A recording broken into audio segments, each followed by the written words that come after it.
Hello students, आज हम solve करेंगे चैप्टर 9 के मोस्ट इंपॉर्टेंट क्वेश्चंस जो एग्जाम में बार बार रिपीट होते हैं। ये रहा आपका फर्स्ट क्वेश्चन।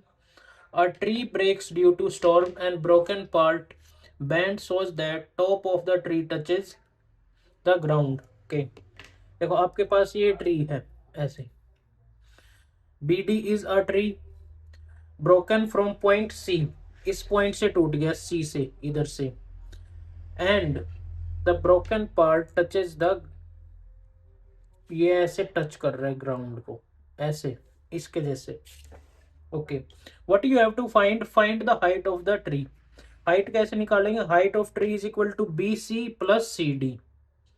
देखो ये ऐसे ट्री है, बी सी, ये सी डी, ये टच हो गई अब ग्राउंड, सेम सेम इसकी लेंथ और इसकी लेंथ दोनों सेम होगी, सी डी और ये ए सी। नाउ अब आप BC कैसे निकालोगे? देखो BC की वैल्यू tan 30 को यूज करके, tan 30 is equal to BC upon AB।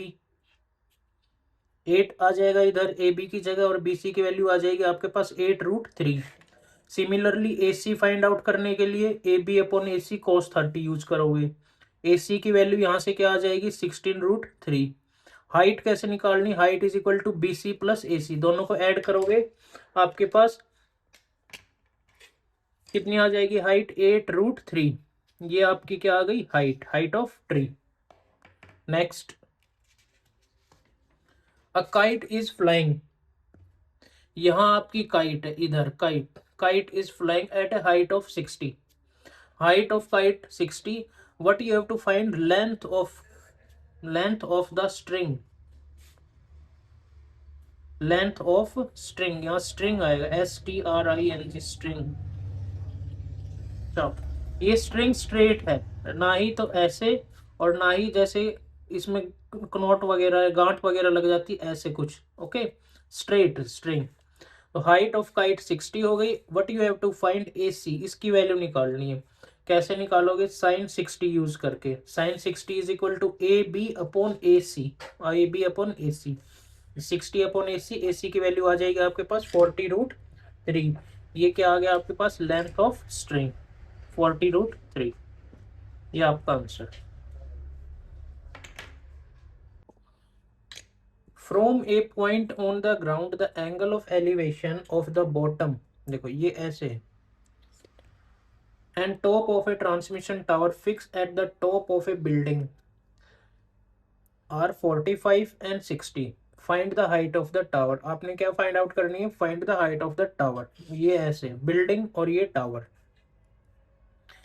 अभी क्या यूज होगा? ये 45 यूज करके, ये 20 गिवन है, ये आ जाएगी आपके पास वैल्यू BC की। BC is equal to 20 metre. Okay, similarly इसके जैसे ही 60 को यूज करके ये क्या आ जाएगी आपके पास? 20 मीटर आ गया। 45 की वैल्यू पुट करोगे, 10 45 1 होता है, तो BC की वैल्यू क्या आ गई? 20।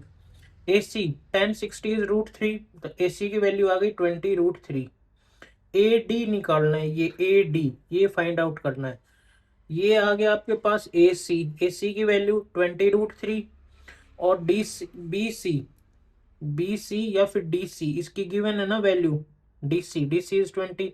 अब क्या करना है? Minus. AD is equal to AC, this one AD is equal to AC minus DC।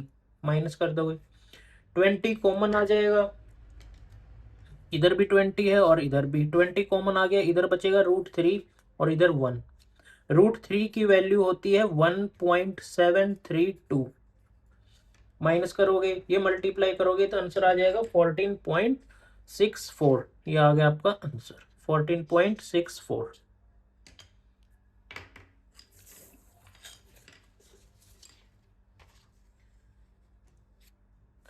जब ये ट्रायंगल है 90 डिग्री, ये थीटा, बेस क्या होता है? बेस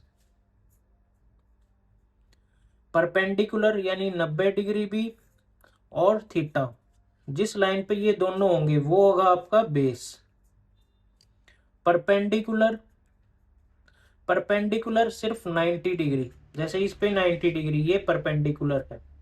ये क्या है? परपेंडिकुलर, ये परपेंडिकुलर। और ये क्या है? बेस, ये बेस और ये परपेंडिकुलर, ये हाइपोटेनस। जब भी ये थीटा हो गया, ये 90 डिग्री, अगर ये गिवन है x और ये फाइंड आउट करना है, या फिर ये गिवन है और ये फाइंड आउट करना है, यानी इन दो टर्म को यूज करना है, तो यहां पर आप यूज करोगे tan की वैल्यू, tan थीटा। और अगर ये ट्रायंगल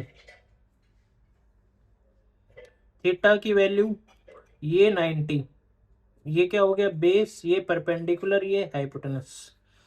अगर ये गिवन है x और हाइपोटेनस निकालना है, हाइपोटेनस निकालना है, या फिर हाइपोटेनस दिया हुआ है और ये निकालना है बेस, यहाँ क्या यूज करोगे cos थीटा, यहाँ यूज करोगे cos थीटा। और अगर ये है थीटा गिवन और आपके पास x इसकी वैल्यू दी है और ये फाइंड आउट करना है, तो यहां यूज करोगे sine theta. Sine theta side opposite to theta, sine theta क्या होता है side opposite to theta divided by hypotenuse. और कोस थीटा क्या होता है, अभी मैंने बताया था बेस, बेस मतलब जहां 90 और थीटा दोनों गिवन है, बेस अपॉन हाइपोटेनस। और tan theta is equal to tan theta sine theta upon cos theta होता है, तो side opposite to theta, side opposite to theta upon base, या फिर tan theta is equal to sine upon cos. अगर ये याद कर लोगे साइन का मतलब क्या होता है, sine is equal to side s और s, ये याद कर लेना, साइड अपोजिट टू थीटा, अब थीटा के सामने वाली side, side opposite to theta upon hypotenuse, ये साइन थीटा। नेक्स्ट देखिए,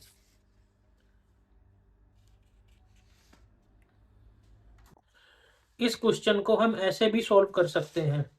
यहाँ AD को अज्यूम करना है h, AD is equal to h height of tower, BC is equal to 20, यहाँ तक same, AC is equal to 20 plus h, और यहाँ से h is equal to 20√3 minus 20, solve करेंगे 14.64, सेम आंसर।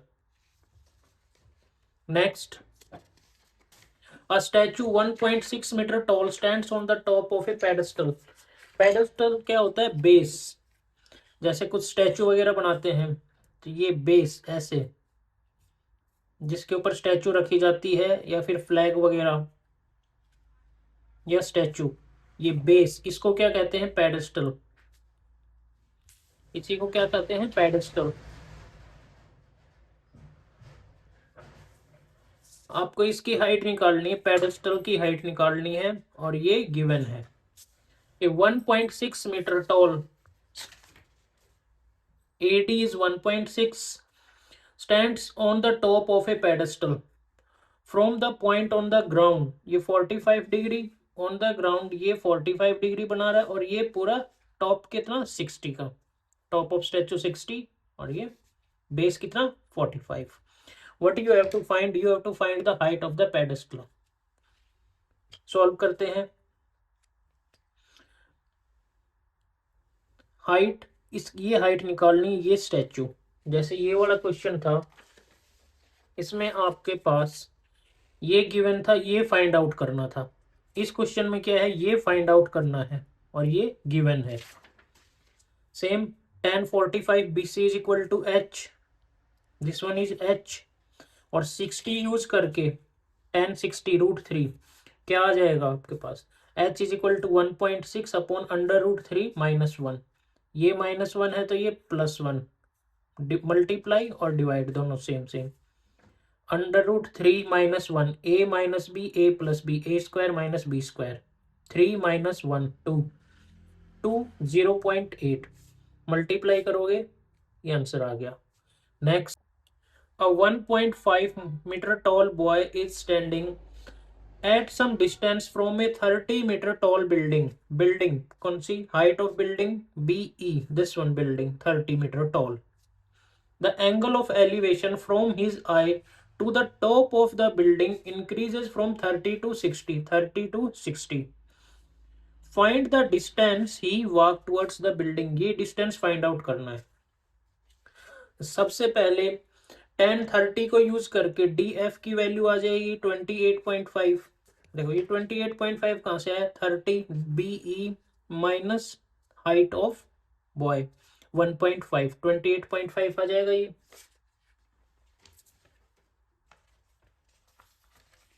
30 माइनस 1.5, 28.5. यहाँ tan 60 की वैल्यू √3, डी एफ आ जाएगा 28.5 √3. DE upon DC is tan 30. ठीक, इसको ऐसे भी सॉल्व कर सकते हैं 28.5 upon DC is equal to tan 30 1/√3 और DC इज इक्वल टू 28.5 √3. ठीक, DC और DF आपको किसकी फाइंड आउट करनी वैल्यू, CF की. CF this is equal to DC minus DF.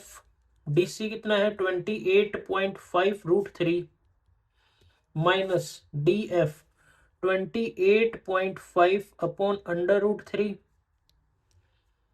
Next इसके जैसे सॉल्व हो जाएगा ये. यहां से क्या आ जाएगा, distance walk towards the building is 19 √3 metre. इसकी वैल्यू कितनी आएगी 19 √3 मीटर. इसको ऐसे भी सॉल्व कर सकते हैं और ये स्टेप लिखने के बजाय ऐसे भी सॉल्व कर सकते हैं. आंसर दोनों मेथड से सेम आएगा. Next, two poles of equal height are standing opposite to each other. Height same same. एक एंगल बना रहा है कितना 30 डिग्री और एक 60 डिग्री और इनके बीच का डिस्टेंस कितना है 80 metre. Distance between poles is 80 metre. Height of pole, height h दोनों की सेम है h. tan 60 यूज करके h is equal to √3x और यहां से h की वैल्यू क्या आ जाएगी, h is equal to 80 minus X upon √3. Okay, from 1 and 2 दोनों इक्वल है. ये भी h की वैल्यू और ये भी h की वैल्यू, दोनों को पुट कर दो. x is equal to 20. Putting in 1, h is equal to √3 multiply 20 that is 20 √3. ये क्या आ गया, height of poles. Next, from the top of a 7-meter high building the angle of elevation of the top of cable tower is 60 degree and angle of depression of its foot is 45. ये depression angle 45 degree और angle ये 60 degree. ठीक, elevation, ये elevation, ये ऐसे elevation होता है elevation, ये depression. Height of building 7 metre and height of tower क्या है BE.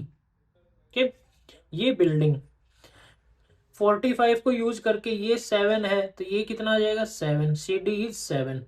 अब ये 7 आ गया 7 तो इस 7 को यूज करके tan 60 is equal to √3. Therefore EC by 7 is √3. EC is equal to 7 √3. Therefore height of tower ये क्या हो जाएगा BC प्लस CE. दोनों को ऐड कर दोगे √3 की वैल्यू 1.732. आंसर क्या आ जाएगा 19.124. Next, as observed from the top of a 75 metre high lighthouse AB. कितना है ये 75 metre. Okay, angle of depreciation ये 30 डिग्री और ये 45. Ship is exactly behind the other on the same side of the lighthouse. दो ship है, एक और ये दो ship. Find the distance between the ship. अपने ये डिस्टेंस फाइंड आउट करना है, ये D डिस्टेंस. ओके, कुछ देखते हैं. 45 tan 45 को यूज करके ये 75 है. tan 45 कितना होता है 1 तो ये कितना हो जाएगा 75. 30 tan 30 को यूज करके ये 75. दिस इज 75 हो गया 75. यहां से BC is equal to 75. AB this is 75. BD this one BD 1 upon √3. तो बी डी की वैल्यू कितनी आ गई, बी डी दिस वन 75√3। क्या फाइंड आउट करना था, C D this one C D, तो C D is equal to B D this one B D minus B C 75√3 minus 75, solve करोगे 54.9। इस question को ऐसे भी सॉल्व कर सकते हैं, डी डिस्टेंस अज्यूम कर लिया इसको डी, देन यहां बी डी की वजह क्या आ जाएगा, D plus B C, D plus B C, D plus B C. Okay, solve करोगे सेम आंसर आएगा, दोनों मेथड से सेम आंसर आएगा। नेक्स्ट,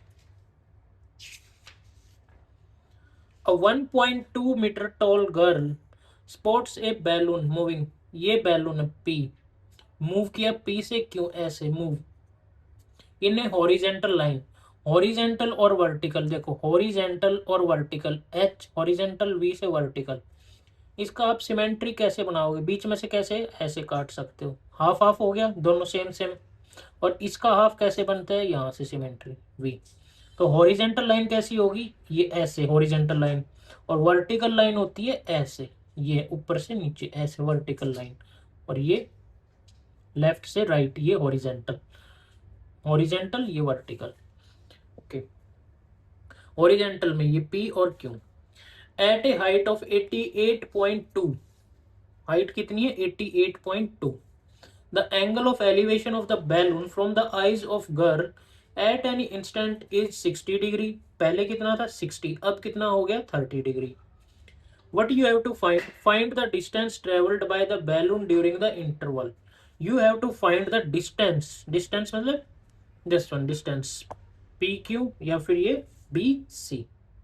तो height of girl 1.2, height of balloon this one height 88.2, distance traveled BC, therefore QC ये वाला QC क्या हो जाएगा, QE माइनस EC, इसमें से EC height of girl minus कर देंगे, 88.2 माइनस 1.2 इट्स 87, 1060 को यूज करके ए बी की वैल्यू क्या आ जाएगी 87√3, और यहां से क्यू सी अपॉन ए सी 1030, ये 1030 Q C upon A C 1/√3, B C this one is equal to A C minus A B, ये ए बी आ गया और ये ए सी, सॉल्व करोगे कितना आ जाएगा 58√3, ये क्या आ गया डिस्टेंस ट्रेवल्ड बाय बैलून, ये P एक पोजीशन P इससे ट्रेवल होके कहां पहुंच गया क्यों तक, ये डिस्टेंस आ गया। Next, a straight highway leads to the foot of a tower, ये टावर है AD, height of tower this is AD, two positions of car are B and C, दो पोजिशन थी कार की, जैसे इसमें two position same balloon P और Q, वैसे इसमें सेम कार दो position B and C। A man standing at the top of a tower, यहां खड़ा है man, observe a car at an angle of depression, depression means ऐसे, which is approaching the foot, इस direction में move कर रही है, किस डायरेक्शन में, ऐसे मूव कर रही है टावर की तरफ, यूनिफॉर्म स्पीड यानी कि same speed, 6 second later the angle of depression of the car is found to be 60 degree, यानी ये कितना 30, अब कितना एंगल हो गया 60, अगर ये 30 डिग्री है तो ये भी कितना होगा 30 डिग्री, और ये कितना हो गया 60, this one 60 this is 30। Okay, now 1030 को यूज करके AD upon BD, AD this one AD upon BD, ये कितना आ जाएगा √3 AD, and CD this one 1060 कितना होता है √3, तो CD is equal to AD upon √3, इसको 1 और ये 2, BC फाइंड करना था, तो BC is equal to √3 AD minus AD by √3, AD by √3, √3 ये क्या हो गया 3 AD, 3 minus 1 it's 2, since speed is uniform, speed क्या है यूनिफॉर्म, स्पीड का फॉर्मूला क्या होता है distance upon time, speed is equal to distance upon time. Speed same car की है और कैसी है स्पीड, यूनिफॉर्म, यानी कि S1 स्पीड 1 स्पीड 2 दोनों equal same speed. Distance BC 6 दिया हुआ है ना, 6 सेकेंड, 6 सेकेंड्स में, तो distance upon time is equal to distance CD upon T। यहां से क्या आ गया 2AD अपॉन √3। BC, ये रहा BC 2AD अपॉन √3 मल्टीप्लाई 1/6। जब भी ये ऐसे होता है BC अपॉन 6, इसको अपन ऐसे लिख सकते हैं BC 6 और ये 1, तो BC की वैल्यू कितनी आ गई 2AD divided by √3 multiply 1/6। Okay, similarly इसका भी क्या हो जाएगा AD बाई √3 मल्टीप्लाई 1/T। यहां से 2 3 जा 6, under root three cancel, AD cancel, क्या बच गया इधर 3 और इधर T, therefore T is equal to 3। ये क्या आ गया टाइम 3 सेकेंड्स। यानी कि कार को फुट तक पहुंचने के लिए, टावर के फुट तक पहुंचने के लिए कितना टाइम लगेगा 3 सेकेंड्स। मिलते हैं नेक्स्ट वीडियो में चैप्टर 10 के सॉल्यूशन के साथ।